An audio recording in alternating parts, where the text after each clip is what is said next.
Selamat pagi anak-anak Miss semua.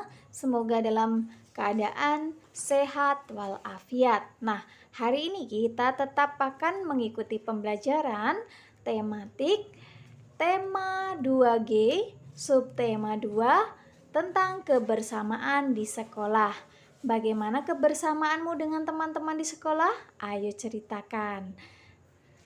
Nah, kebersamaan dengan teman di sekolah pasti sangat menyenangkan. Kita bisa bermain bola, bermain bersama, membaca. Nah, seperti itulah kebersamaan kita di sekolah.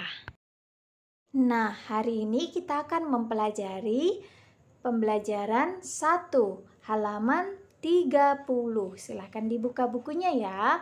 Ayo dengarkan gurumu bercerita fabel kata yang berani pada halaman 30 di buku dengan seksama. Nah, di dalam buku kalian terdapat fabel yang menceritakan tentang kata dan sapi. Ada sekumpulan kata yang berada di kolam yang terinjak oleh sapi dengan tidak sengaja. Nah, kata merasa takut dan berlarian. Ada salah satu dari kata tersebut yang berani berbicara. Hai sapi, kenapa kami diinjak?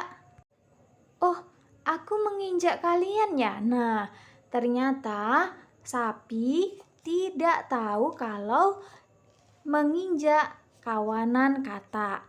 Jadi sapi meminta maaf kepada kawanan kata, sehingga kata tersebut memberikan maafnya kepada sapi. Nah, itulah isi dari cerita fabel kata yang berani di halaman 30. Oke, marilah kita lanjutkan ya. Selanjutnya adalah ayo berhitung. Ayo mengingat kembali tentang pecahan. Pecahan merupakan bagian dari kesatuan setiap bagian sama besar. Perhatikan contoh berikut. Pecahan 1/2. Gambar dibagi menjadi 2 bagian sama besar. Maka setiap bagian menunjukkan pecahan 1/2. Nah, bagian yang Miss beri lingkaran itu adalah pecahan 1/2 karena kedua gambar tersebut dibagi dengan ukuran yang sama besar.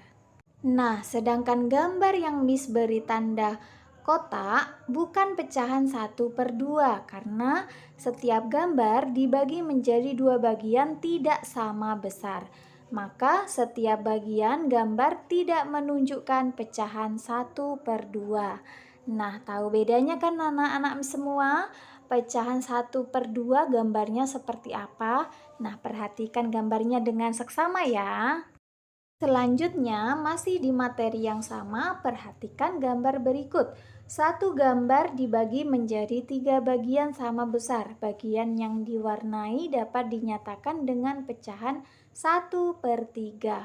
Nah, karena gambar tersebut dibagi menjadi 3 bagian yang sama besar, maka gambar tersebut menunjukkan 1/3.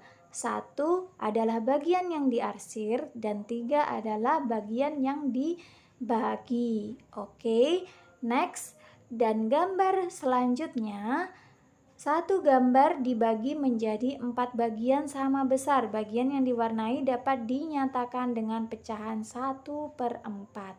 Nah, gambar yang diberi warna orange itu adalah menunjukkan pecahan 1/4. Ayo membuat gambar yang menyatakan pecahan 1/2, 1/3, dan 1/4. Buatlah beberapa bentuk bangun datar. Buatlah 3 bentuk pecahan berbeda dari bangun yang sama. Nah, kalian bisa membuat sebuah kotak yang dibagi menjadi beberapa bagian. Seperti yang tertera di soalnya, bisa 1/2, 1/3, dan 1/4. Oke. Nah, Miss memiliki 3 gambar. Nah, gambar yang pertama itu dibagi menjadi 2 bagian. Yang sama ya, 1, 2. Jadi kita beri tanda ya garisnya. Nah, lalu kita arsir salah satunya.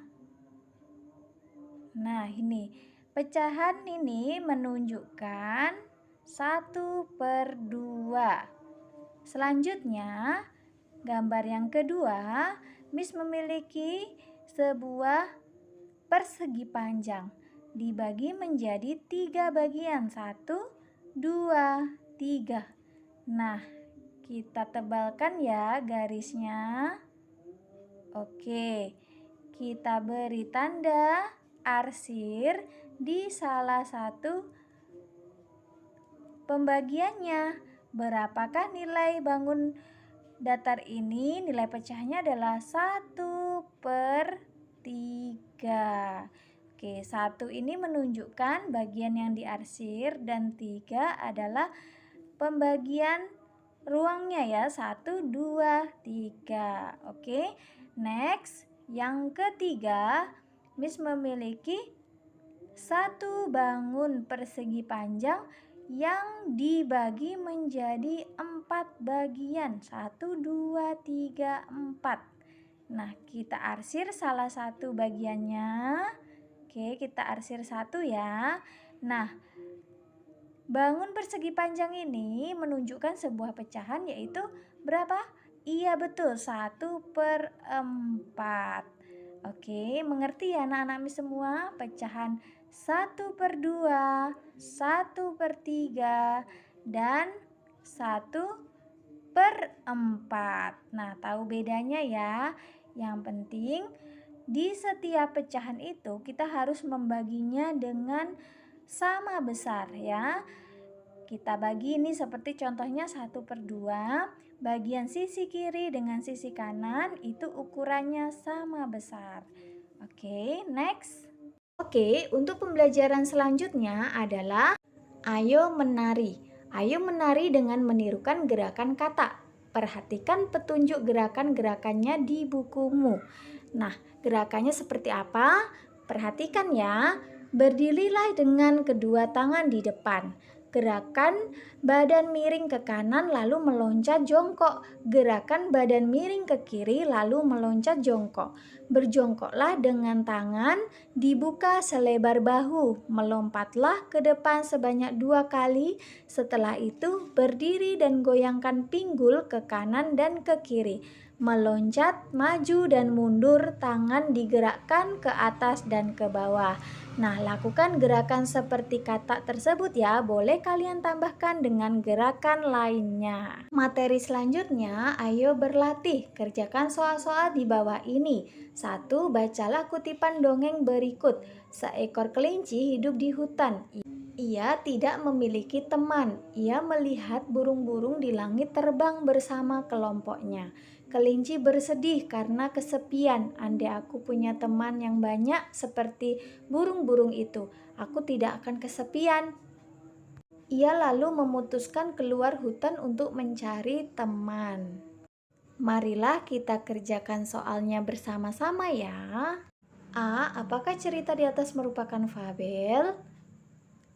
Iya, merupakan fabel ya, karena merupakan cerita hewan. Yang kedua, siapa tokoh dalam cerita? Kelinci.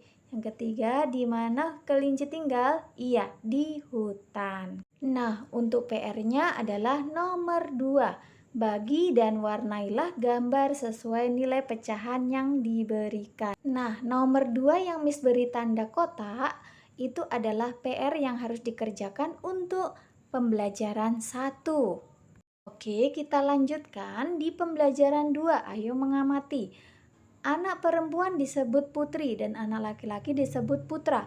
Anak perempuan bermain petak umpet, anak laki-laki bermain bola. Mereka bermain di lapangan sekolah. Oke, next. Berikut adalah nama siswa yang bermain. Ada Nina, Tony, Dika, Mary, Made, Indah, Joni, Lani, Deli, dan Arif. Tuliskan nama siswa yang bermain petak umpet. Tuliskan nama siswa yang bermain bola. Tuliskan nama siswa yang bermain petak umpet yaitu Nina, Mary, Indah, Lani, dan Deli.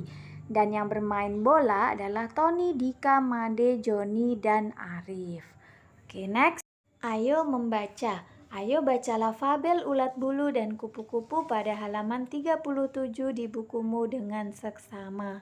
Di dalam fabel tersebut diceritakan bahwa ada seekor kupu-kupu melihat ulat bulu yang sedang makan dan tubuhnya sudah mulai gemuk. Maka dari itu, kupu-kupu menegur ulat bulu.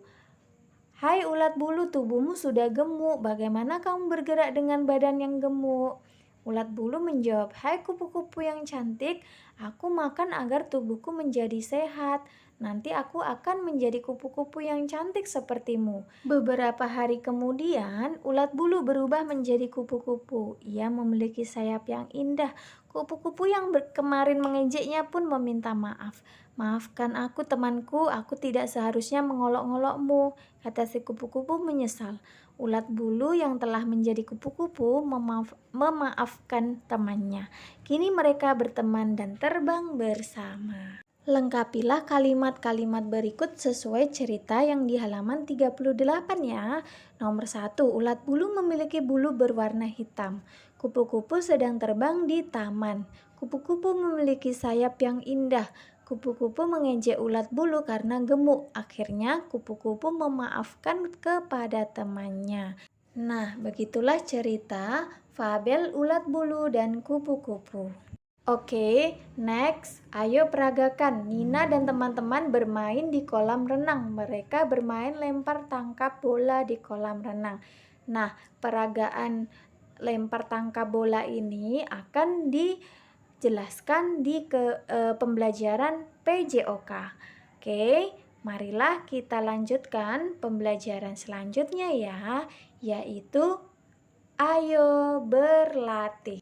Oke, sekarang kita lanjutkan ayo berlatih. Kerjakan soal-soal di bawah ini.